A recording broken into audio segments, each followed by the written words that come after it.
Hello everyone, it's me, Coffee Stitcher. It is April 1st, so happy April. It's also April Fool's Day. Happy April Fools for those of you who celebrate. PSA, coming out as gay when you're not, saying you're pregnant when you're not. Those are kind of, no, they're not kind of, those are shitty jokes. Don't make those jokes. Just gonna say that. Happy Easter to those of you who celebrate. We're going to my brother's for lunch here in a little bit. So, we'll see how that goes. Should be good, though. Yeah. So, hello. I hope everyone had a great week.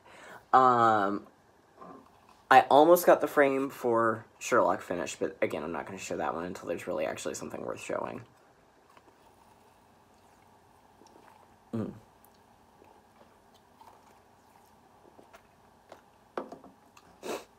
But, yeah. So, I hope everyone had a great week.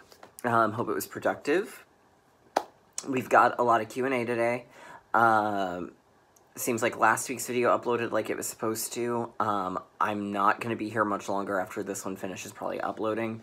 So again, if there are errors, I will know about them and I'll fix them when I get home tonight. Or get home this afternoon. So, alright, so let's dive in. We've got some Q&A this week. Yay, Q&A. Tiny scotch of haul, and then a little bit of whip updating. Not a lot, but a little, as well as a little bit of discussion-ish, sort of. Luriger 4 says, I think you mentioned no new Mania starts for you this year. However, do you plan on stitching your whips for Mania? Will you stitch the same ones for May? My plan is to cheer everyone on. Well, since I kind of abandoned the new start a month thing, well, sort of, I guess, but yeah, I kind of gave that up because I was getting overwhelmed. I'm on vacation, not this week, but the week after, so I'm getting a new storage cubby from IKEA. I'm planning to go in, do some major overhauling, major organizing, see where I'm at, and then I'll make a more solid decision on Mania then. So it won't be on next week's video, but the one after, I'll probably have an answer for that. So, that's the current thought.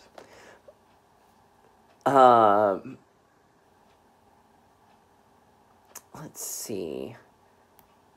Thank you to everyone who got me the correct with Gloucester. I knew it was pronounced Leicester because of the Leicester Haymarket Theater from back in my theater days. So I knew about Leicester, but I don't think I'd ever actually heard Gloucester said. So I think that was where, because I used to call it Leicester, because that's what it looked like. But I know it's Leicester, so Gloucester, that's why I sort of thought I was getting there, but I didn't quite make it.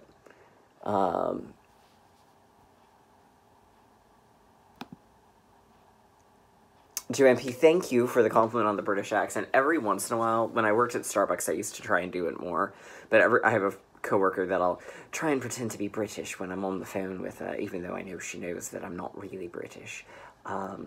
But it's fun to slip in and out of, especially after I've been listening to Penelope Keith narrating the, I guess technically be narrating the Agatha Raisin series by MC Beaton. It really makes me wish I was British. I do love me some Penelope Keith. And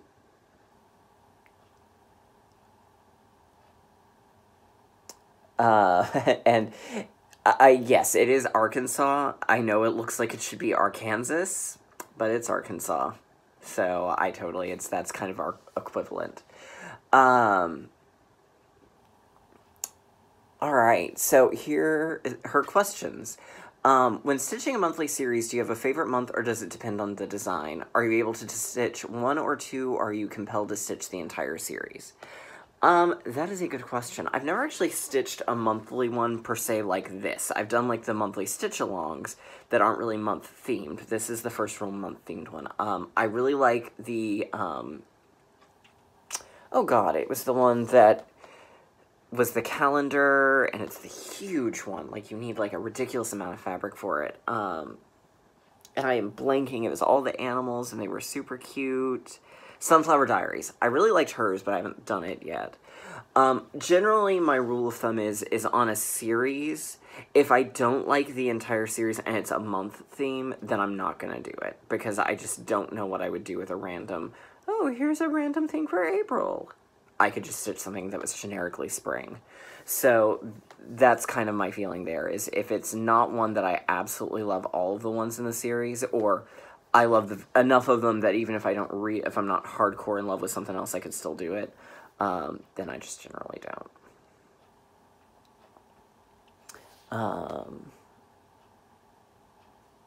Susan Solway asks on My Little Mermaid, did I stitch her with 2 or 3 strands? I use 3 strands of DMC. For most of the Kreinik, what I do is I take 1 strand and I double it over. I use number 4 because I feel like it gives you more sparkle than a number 8 would. The exception being the Easter braid, I used just 1 strand because it's literally, they've taken Easter grass and braided it together and not very tightly braided. So it expanded to fill the space, and it was not fun to work with. Yeah, not my favorite thing to work with.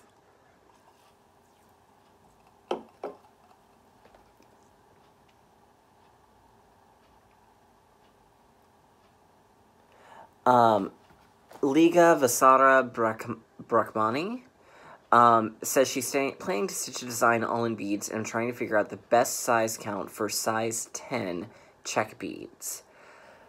I actually don't know what a size 10 check bead is.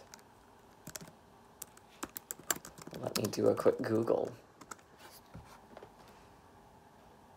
and see what the Google tells me. My gut instinct is probably 28 count. But I'm not sure if a size 10 is bigger or smaller because I just don't know a whole lot about beads. Come on, Google.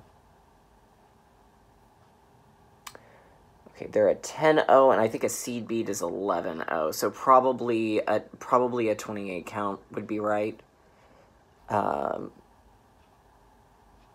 Yeah, probably a 28 count or a 14 count Ada. Boop.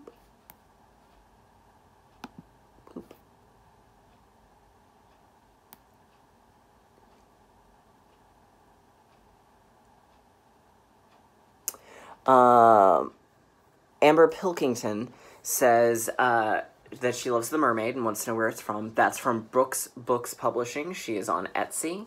She is doing a pre-sale where you get the entire collection for, I think it's 60% off. So that would be a good way to jump in now. I don't know about superheroes. I know Clouds Factory has several superhero designs that you could do on perforated paper or plastic canvas.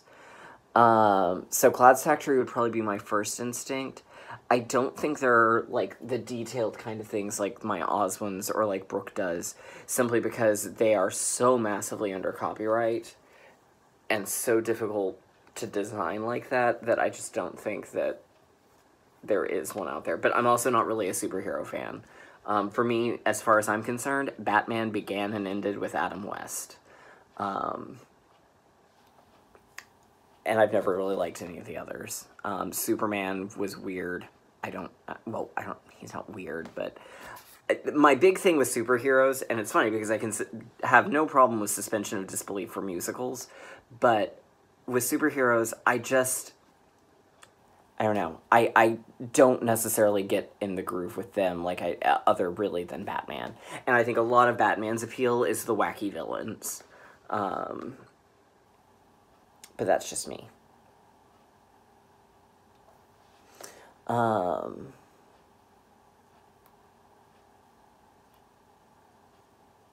Also, I don't know why last week's video was untitled. I saved it with a title. But there you go. Let's see. Lily at 42 Stitches asks, why am I such a big fan of The Wizard of Oz? To be honest, it just sort of... Everyone pretty much has that one thing from childhood that sort of grabs them and obsesses them. For me, it was Wizard. I was born at just the right time to hit the 50th anniversary at that impressionable age. and it just took off, and I have always loved it. And I know that's kind of a crappy answer, but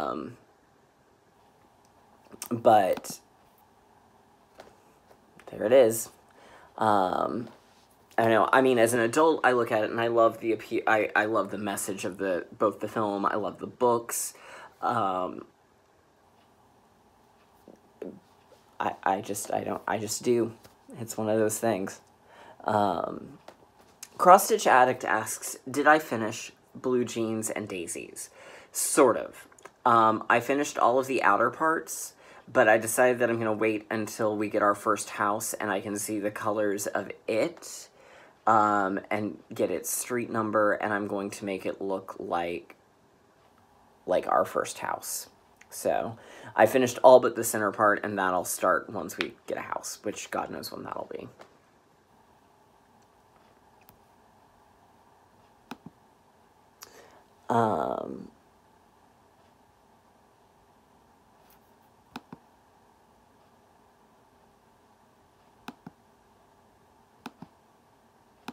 Come on.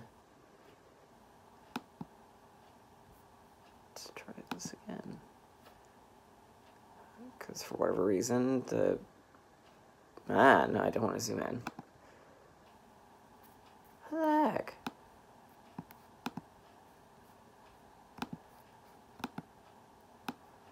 Oop. I would really like, there we go.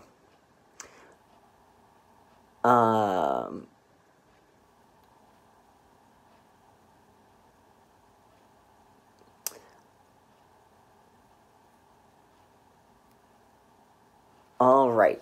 Julicious says that Amelia would like to know how big your giant Harry Potter is going to be and how long you have been working on it. I'll unfurl the fabric here in a moment, but it takes a half yard of fabric. So it's going to be pretty big. And I started it, it was my first project of Mania of 2016. So I've been working on it for almost 2 years, but there was literally like 18 months there where I didn't touch it. So now I'm back working on it.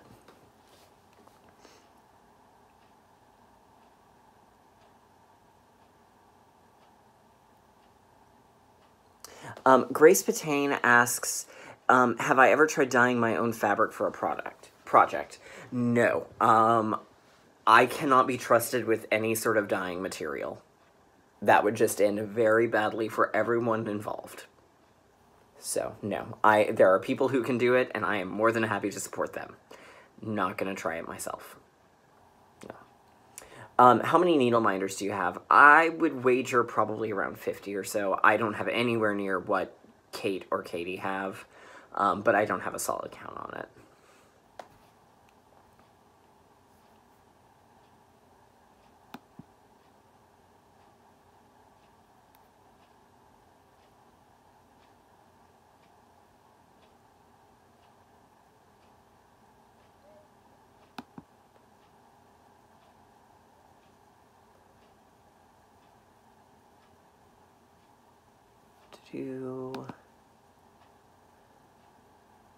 Alright, I think that got everything. Okay, and now it's showing that it's not listed as untitled. I don't know. YouTube is weird. Oh, and I missed one question. Sorry about this. Stephanie Nini asks, how do you cover the backside of perforated paper? Do you use glue? Yes. If you cover the backside. I did not cover the backsides on mine because I liked the backside. I tried covering mine, I didn't like how they looked, but I actually like the backside. I think that's part of the appeal for me. So, you can if you want to, I guess, is really the short answer, but I personally don't.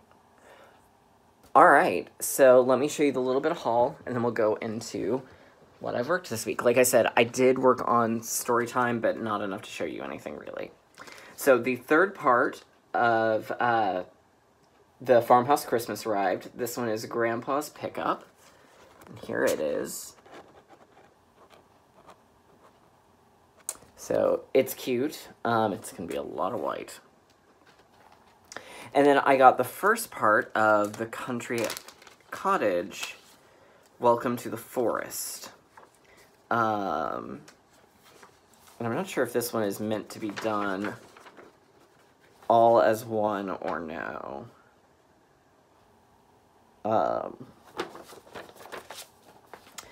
But that's what it looks like. It's a cute little banner. It says, "Welcome to the Forest." So, and I'm getting it from Trisha as well, but I did not do the thread pack for it, because I thought, honestly, Classic Colorworks, while I don't dislike it, a lot of the times there's not enough variation, so I'd rather go to my LNS, pick the ones that are super variegated, go with those, and then use DMC or something for the rest of it. Alright, so I worked with Giant Harry Potter this week, and something I discovered as I was working is that the outer border is lining up correctly with itself. The inner border is off a little bit, and the interior is off a little bit. So what I'm going to do is I'm going to finish the outer border, because as long as that lines up, I can fudge the interior. But I can't fudge it if the outside one doesn't line up like it's supposed to. So I went ahead and I started on that. So here is, oops, that's the back side. Okay, so here it is for Julia and Amelia. That's the full piece of fabric. So here's where I'm at overall. I did go ahead and start designing the little bits of, well, I guess firstly, I did change this jumper to green. I did the chocolate frog, I did the Ford Anglia, and I did the wand. And the Anglia, I used some Gentle Arts. I used cottage blue for it, so it would look a little rusty, and then I gave it little cracks in the windows so that it looks beaten up. And then I did redesign the wand just a little bit. Also, I'm missing, for some reason, the gold color that I literally used like an hour before there and was somewhere on the couch with me went missing, so I had to use that for placeholder. So I'll have to go back and fix that when I find my missing one. No clue where it is. Alright, so then I did the little purple ones. And then I went ahead and I figured out what I'm going to do for the next round of icons. And I'm actually going to move the Cloak of Invisibility from here down here, and I'll explain why once I actually do that stitching. But that kind of took me up to the point where it was either, well, I'm not sure I've got enough time to do all the icons before I need to rotate for the start of the next month, so we'll put this, put a pin in this for the moment and then come back to it. So, and then I did start a little bit of the basilisk, and that's when I realized I really need to do this outer border first. So, we've got the second round of icons, and then essentially repeating what's up here, but with the other house colors. So it's going to be a tight fit, but it should all fit. How we're going to finish this one out, originally I had discussed a wall hanging. I really don't know. If I don't do the wall hanging, then it's obviously going to be framed, and I will be going to Stitch Niche, because I trust Steve. I mean, in general, I trust Steve, so I would have taken it to him anyways. But I really would not trust this with Michaels. You know. And then I started on this part of Fairy Tale Land 1. So I'm working on Pinocchio. So I've got Monstro finished yesterday, and I've got Geppetto almost done. Then after Geppetto, I'm at least going to have to do part of the circus tent to get over to where Pinocchio is. Pardon me, goodness, the hiccups. So there's the circus tent and Pinocchio, and then I've got a surprise that I'm adding in here. So, yeah. So that's what I've worked on this week. This was a longer video than normal. See, the Q&A makes them longer. Yay, Q&A. Alright, so with that being said, y'all have a fabulous week, and I will see y'all next week. And happy Easter to those of you who celebrate.